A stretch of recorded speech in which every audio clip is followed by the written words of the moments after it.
The 24th of April 2043. Server Beta. Los Digiangeles. Our protagonist opens his eyes to the digital world he grew up in, engulfed in purple flames, two massive shadowy figures starting to brawl among the wreckage of the City of Angels. He holds his breath as he watches Angemon, Devimon, angels, devils fighting against each other in the upper streets where typically Nightmon had guarded.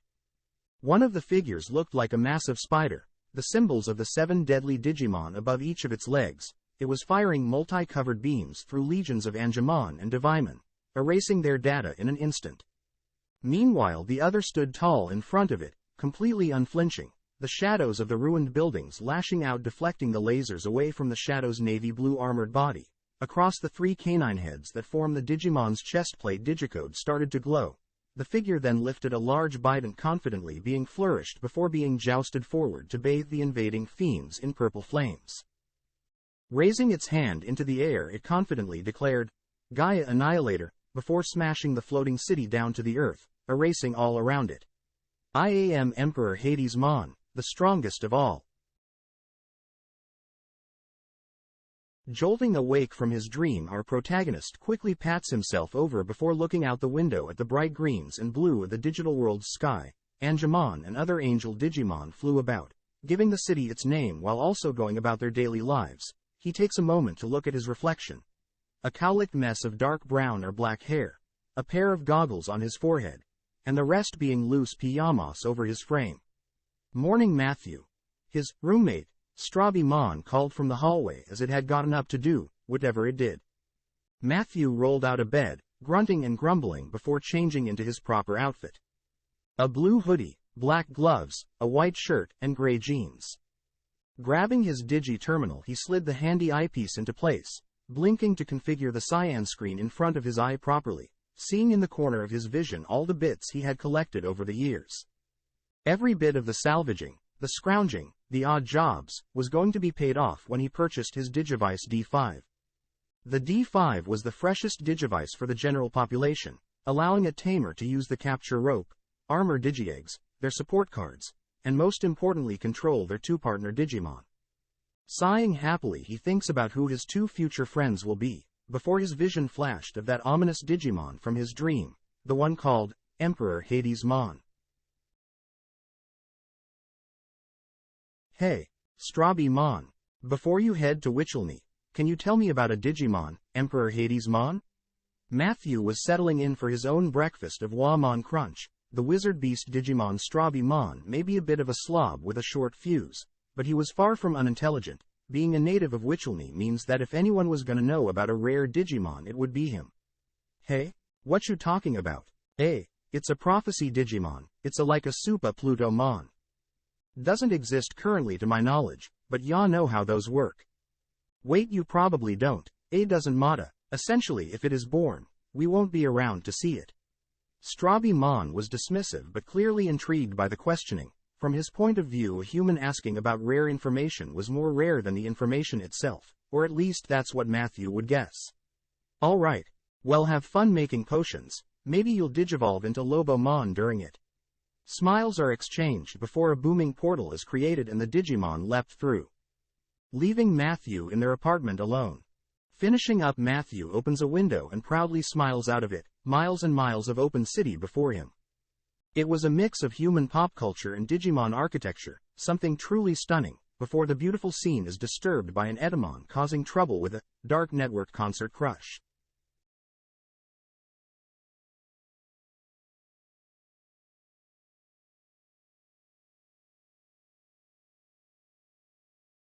Now out of the apartment and onto the street, Matthew could see what was going on.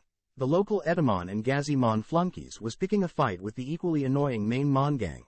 Things were gonna get ugly, but without being a part of the city's guard team nor having any partners to help him, he can't do anything but cover his ears as another dark network concert crush sent a Thundermon flying. Before the bombs could be sent flying, Matthew ran down the street, through several alleys, and finally to Wizardmon's store. Wizardmon was the only Digimon whose store was considered trustworthy. The local tamers and their stores were overpriced while the local Digimon stores were shady. Likely due to Edamon's protection rackets or main Mon's troublemaking. Both sides had a tamer general behind them, A person who captured, or befriended, enough Digimon that Digi-Eggs started to generate around their partner, making them as strong as a Mega Digimon in some cases and meaning they always had an army of goons to do their bidding. However, both sides agreed that Wizard Mon wouldn't be messed with. Wizard Mon was also from Witchelney, however he had mastered its knowledge of Digicode, meaning he could rewrite the world as they knew it. Heading into Wizard Mon's store, like always, Matthew had to stand stunned at how massive the store really was. On the outside it was a generic store based off what one would find at any humans, but on the inside it was a massive library where Wizard Mon could fly around and read whatever as he pleased. "Hey Wizard Mon. I'd like a Digivice," Matthew called to the Digimon clerk who was engrossed in some kind of Witchmon weekly magazine.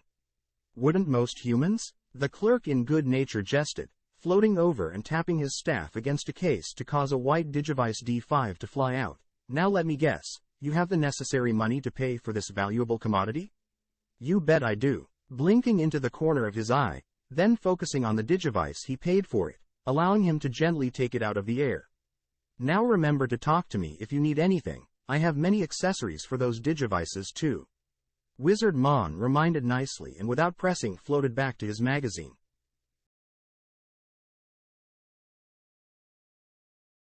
"I love this store," Matthew said to himself as he closed his eyes and wrapped the watch around his hand, taking a moment to get it just right. It was a little uncomfortable and he wasn't sure how it would really look for all those poses he saw on the net, but he'd figure it out as he trained for the starter tournament.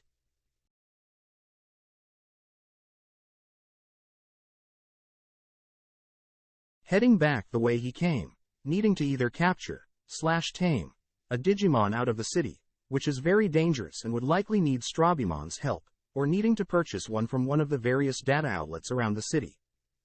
He knew until he did either the Digivice wasn't technically his yet. He of course bought it, however until he had a partner anybody could walk in and take it. While in the last dark alley before home, Matthew accidentally found himself bumping into something while he stared at the all-white Digivice, leading to him falling on his butt.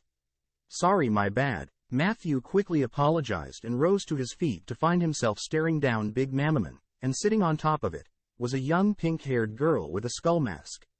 "Sup? You should watch where you are going while you have your valuables out in the open like that," the tamer general of the Mammoman gang told him, weirdly unhostile and cute sounding. "You're right, thanks for the advice." Matthew thanking the digital gods, stuffing the hand his Digivice was connected to into his pocket and turned on his heel to leave, where a bunch of Mammoman, members of the Mammoman species, were blocking the way.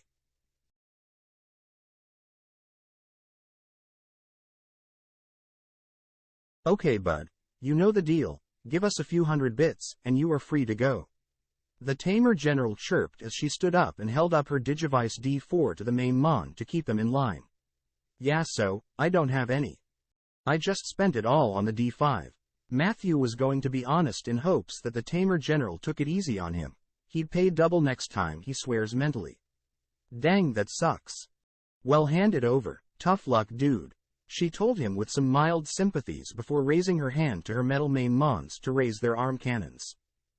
He went pale. No way could he possibly allow this to happen. It was one thing for him to lose his hard-earned money, but his Digivice, his hopes and dreams of a better tomorrow, right in his pocket, and this girl was going to take them with her gang of main Mon? "I can't do that. Listen, I'll pay you back double next time, but I can't give up this Digivice." He balled his fists as the frustration of years of hard work boiled in him. He knew that he was about to be shot to Digidust, maybe eaten by her big main Mon, or ripped apart by the Tyranno main Mon, but it was either things ended today or tomorrow was a new beginning. Suddenly a blue blur jumped down from above and threw a Thundermon clean across the sky and into the D4 in the tamer general's hand. Knocking it clean out of her hand, as well as her control over her army, suddenly the area became a blur of light and motion as the cannons were fired and small explosions peppered the area where the blue blur was. Matthew could feel himself get tackled into a wall as the main Mon hit each other with their attacks. Looking down he saw a blue canine Digimon.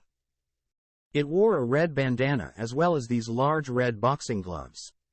"Been waiting for someone to say no around here. Don't assume you are out of the woods yet, but as soon as there is a moment, run for it."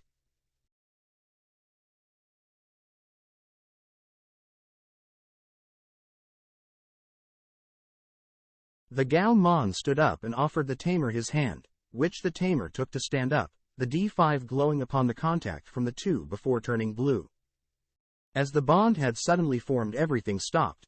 The tamer general, picking up her D4 to take control of the situation, sighed loudly. Well darn dude. Looks like you got a partner now. Thing is useless to anybody but you now. Luckily I didn't want the thing anyway, I was just gonna humiliate you. Well see ya. The cheeky little girl jumped back onto the big main Mon, who seemed to bounce against the ground before flying off. How? Matthew doesn't even think it knows how it can fly. Looking down, he saw his new partner, growling and looking very upset. You have got to be kidding me. It was a handshake. The Gao Mon almost bit Matthew's arm off to throttle the digivice that now tamed him. I didn't want to. Ow. Why me? Matthew tried to defuse the situation before he got bit in the arm and cried out in pain.